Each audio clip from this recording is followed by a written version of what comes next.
cas clinique, voilà, avec un véritable patient sur un ligament croisé antérieur cassé. Je te laisse expliquer un peu comment c'est arrivé et comment est ta vie aujourd'hui. Je me suis rompu le ligament au ski.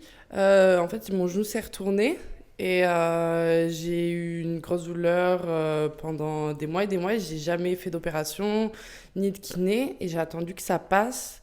J'ai repris le sport 2 ans après et c'est là où les douleurs se sont réveillées et ça a commencé à gonfler et à m'empêcher en fait de faire du sport. Et il y a certains mouvements que je ne peux plus faire, style pas chassé ou la natation aussi. Ouais. Ouais. Tac. Oups là, je prends le truc. Donc en gros, ce qui se passe, c'est que le ligament croisé, on se le casse en faisant ça dans le vide, le pied qui part à l'intérieur ou à l'extérieur. Donc en ski, si on n'a pas chassé, enfin on est en chasse-neige comme ça, et tac, le ski part ici et le ligament croisé il se casse. Donc repos, tranquillement, tout va bien. Reprise du sport, ça marche pas parce que les muscles ont perdu en équilibre musculaire. Et donc, c'est bien plus tard, 2 ans plus tard, qu'elle essaie de retrouver du sport, mais ça marche pas bien parce que son genou est déséquilibré. Donc, son genou, elle fait du sport, des squats notamment, de la presse, et elle fait attention à certains mouvements, justement, où son genou peut partir ici, dans les pas chassés, sur l'un côté ou de l'autre. Et ça permet de reprendre le sport, mais en gardant des déséquilibres musculaires. Donc, comme c'était il y a 2 ans, c'est forcément chronique. Comme c'est chronique, on va commencer par chercher des adhérences. Donc là, on a fait la première séance pour le genou aujourd'hui et on va vous remontrer les petits exos qu'il faut faire tout simplement. Est-ce que tu peux nous montrer le samouraï ? Tiens, on va face à la caméra, vas-y. Vous pouvez trouver sur mes vidéos et sur les playlists le samouraï. Voilà, c'est assez facile, c'est cet exercice-là. Ouais. Donc, moi, vu que c'est ce genou-là qui me fait mal, je vais tendre la jambe qui me fait le moins mal. Ouais. Et je vais essayer de chercher le point de gêne. Moi, c'était plus vers là. Et je vais maintenir 45 secondes sur le point de gêne pour qu'il puisse disparaître au fur et à mesure. Ouais. Donc en gros, elle cherche les restrictions de mobilité, les choses qui collent à l'intérieur.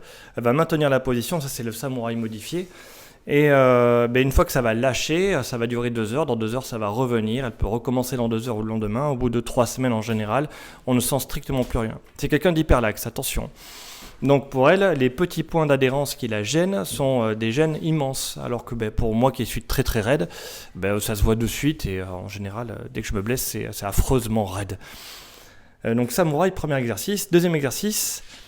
Deuxième exercice, ça va être la chaise.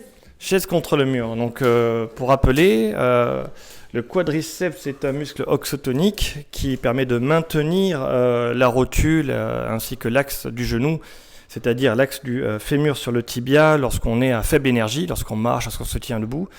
Ma position favorite, c'est pas 90 degrés, c'est pas bon. À partir de 90, on monte de plus 30 ou de plus 45 degrés. Voilà, entre cet angle-là, c'est ça qui permet de tenir le genou dans la vie de tous les jours pour marcher notamment. Alors, elle a un peu galéré pour trouver la bonne position. Est-ce que tu peux nous expliquer comment tu as fait ? Pour moi, la bonne position, ça va être les pieds vraiment vers l'extérieur et un écartement plus large que mes épaules pour pas sentir la douleur. Et après, ça fait travailler les cuisses. Ok. Donc toute l'astuce ou la difficulté, c'était de trouver la bonne angulation. Et la bonne angulation, c'est celle où on a pas mal. En général, il faut vraiment chercher un peu plus que la largeur des épaules, chercher avec les pieds et surtout pousser les genoux vers l'extérieur. Mais dans son cas, il a fallu qu'elle pas pousser trop, mais trouver un équilibre entre les deux. La bonne position est celle où on a pas mal. Donc combien de temps il faut tenir l'exercice ? 10 minutes. Le plus longtemps possible. Alors, après, on fait ce qu'on peut. Quel est le troisième exercice ? C'était le squat, c'est ça ? Ouais, sans claquement. Sans claquement. Donc la chaise contre le mur nous a permis de trouver les axes, et que la personne va sentir en fait les axes dans lesquels elle est à l'aise. Et donc à pouvoir après essayer de trouver, en gardant ces mêmes axes, comment on fait pour faire des squats en amplitude complète. Est-ce que tu as un truc à dire sur les squats ? Moi, je les faisais serrés de base. Donc c'est tout nouveau le squat un peu sumo écarté. Donc trouver la bonne position, c'était un peu compliqué. Mais je crois qu'on part sur quelque chose toujours écarté. En fait, comme la position de la chaise, je repars sur la même position et je vais chercher moins en amplitude que celle que j'avais avant. Vas-y, montre-nous. Face à la caméra, vas-y. Donc voilà, elle est passée d'une position de squat serré ici à une position de squat vas-y monte et descend, donc jusqu'en bas et je remonte sans claquer.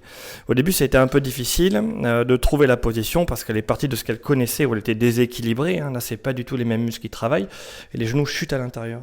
Alors que là elle prend vraiment des contraintes dans l'axe. Ses hanches naturellement sont ouvertes comme tout le monde. Lorsqu'on est au repos on a les hanches ouvertes, on va garder cette position là et on va recommencer à descendre et à monter.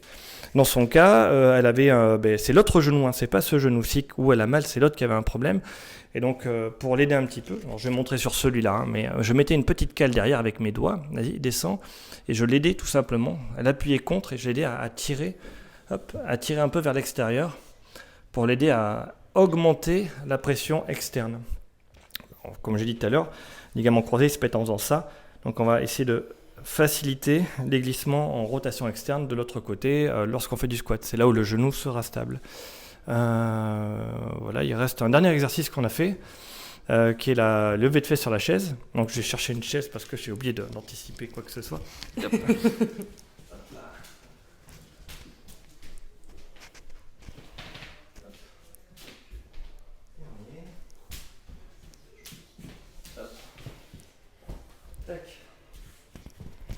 Là.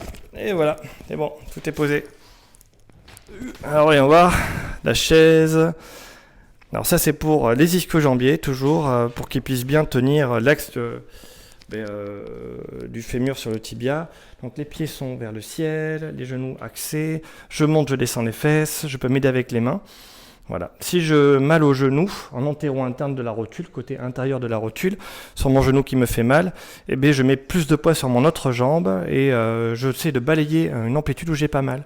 Donc, je peux balayer une amplitude plus courte, faire des mouvements plus petits et je mêle en poussant avec les mains. Donc il faut que ça tire les ischio-jambiers là derrière. Si ça tire cet endroit-là, c'est le bon exercice. Donc normalement, si je pousse la chaise et que la chaise se déplace, il suffit de ne pas la mettre sur le tapis pour voir ça. Si la chaise se déplace et recule, c'est que j'utilise mon quadriceps trop. Il faut vraiment que ça brûle derrière, au niveau des ischio-jambiers. Et donc ça permet, les ischio-jambiers permettent de maintenir le genou sur les mouvements balistiques. C'est-à-dire au moment où on court, les moments où on fait des shoots, les moments rapides en fait, mouvements rapides. Et voilà. Tiens, un petit mot de la fin. Est-ce que tu as un truc à nous dire ? Ça fait un peu mal et je sens que ça va être difficile de reprendre les bonnes positions. Rien n'est facile dans la vie, c'est le résumé. Ouais.